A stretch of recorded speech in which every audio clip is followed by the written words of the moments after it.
सोचिए, अगर मैं ये कहूं कि पैसा कमाना इस बात पर कम निर्भर करता है कि कोई कितना स्मार्ट है और इस बात पर कहीं ज्यादा कि उसका व्यवहार कैसा है। आज हम मॉर्गन हाउसन की जबरदस्त किताब द साइकोलॉजी ऑफ मनी के उन्हीं आइडियाज को समझने वाले हैं जो हमें यही सिखाते हैं कि पैसों में सफलता दिमाग का खेल कम और व्यवहार का खेल ज्यादा है। अच्छा, चलिए इसी आइडिया को परखने के लिए एक सवाल से शुरू करते हैं। पैसों के मामले में कौन बेहतर निकलेगा, एक साधारण सा सफाई कर्मचारी या फिर हार्वर्ड से पढ़ा एक टॉप एग्जीक्यूटिव? यकीन मानिए, इसका जवाब आपको हैरान कर सकता है। और ये कोई बनावटी सवाल नहीं है, ये दो असली जिंदगियों की कहानी है। एक तरफ थे रोनाल्ड रीड, एक सफाई कर्मचारी। उन्होंने अपनी मामूली सी कमाई से जो भी थोड़ा बहुत बचा सकते थे बचाया और दशकों तक बड़े सब्र के साथ ब्लू चिप स्टॉक्स में इन्वेस्ट करते रहे। और दूसरी तरफ थे रिचर्ड फुस्कॉर्न, हार्वर्ड से पढ़े मेरिल लिंच के एक बड़े एग्जीक्यूटिव, जिन्होंने एक आलीशान जिंदगी जीने के लिए बहुत ज्यादा कर्ज लिया। तो इन दो बिल्कुल अलग रास्तों का अंजाम क्या हुआ? वो सफाई कर्मचारी रोनाल्ड रीड, उन्होंने चुपचाप $8 मिलियन से भी ज्यादा की दौलत बना ली। ये उनके सब्र और लगातार की गई बचत का ही नतीजा था। और वो हार्वर्ड की डिग्री वाले एग्जीक्यूटिव रिचर्ड फुस्कॉर्न, वो दिवालिया हो गए। ना तो उनकी बड़ी पढ़ाई काम आई और ना ही इंडस्ट्री का तजुर्बा उन्हें बचा पाया। ये दो कहानियां हमें पैसों की साइकोलॉजी का पहला और सबसे जरूरी सबक सिखाती हैं, और वो ये है कि दिमाग से ज्यादा आपका व्यवहार मायने रखता है। जैसा कि मॉर्गन हाउसल कहते हैं, पैसों के साथ अच्छा करने का संबंध इस बात से बहुत कम है कि आप कितने स्मार्ट हैं और इस बात से कहीं ज्यादा है कि आप व्यवहार कैसे करते हैं। मतलब सब्र, अनुशासन और विनम्रता जैसे गुण फाइनेंशियल नॉलेज के भारी भरकम ज्ञान से कहीं ज्यादा जरूरी हैं। तो अगर व्यवहार ही सब कुछ है, तो फिर किस तरह का व्यवहार हमें दौलत की तरफ ले जाता है? यही बात हमें हमारे दूसरे बड़े आइडिया तक लाती है, जो इस सोच को ही बदल देता है कि हम दौलत को कैसे देखते हैं। आइडिया ये है, असली दौलत छिपी होती है।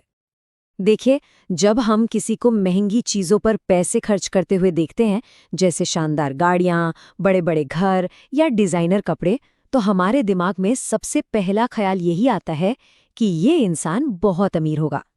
लेकिन ये किताब कहती है कि ये सिर्फ अमीर दिखना है। असली दौलत तो वो है जो आप देख ही नहीं सकते। सच तो यह है कि असली दौलत वो पैसा है जिसे खर्च नहीं किया गया। अमीर और दौलतमंद होने के बीच का ये फर्क समझना पता है बहुत जरूरी है। अमीर होना आपकी आज की इनकम से जुड़ा है, ये दिखता है और अक्सर खर्च हो जाता है। लेकिन दौलतमंद होना उस इनकम से जुड़ा है जिसे खर्च नहीं किया गया। ये बचत और निवेश में छिपा रहता है, जो आपको भविष्य के लिए विकल्प और आज़ादी देता है। तो अगर असली दौलत बचाने और इन्वेस्ट करने से आती है, तो उस इन्वेस्टमेंट को बढ़ाने के लिए सबसे शक्तिशाली चीज़ क्या है? यही हमें हमारे तीसरे सबक पर लाता है। समय ही आपकी असली सुपर पावर है। और इसका वॉरेन बफेट से बेहतर उदाहरण शायद ही कोई हो। उन्हें अक्सर दुनिया का सबसे बड़ा निवेशक माना जाता है, लेकिन उनका असली राज शायद वो नहीं है जो ज्यादातर लोग सोचते हैं। जरा इसे देखिए, बफेट ने सिर्फ 10 साल की उम्र से निवेश करना शुरू कर दिया था। अगर वो भी एक आम निवेशक की तरह 30 साल की उम्र तक इंतजार करते, तो आज उनकी नेटवर्थ $84.5 बिलियन नहीं, बल्कि सिर्फ $11.9 मिलियन होती।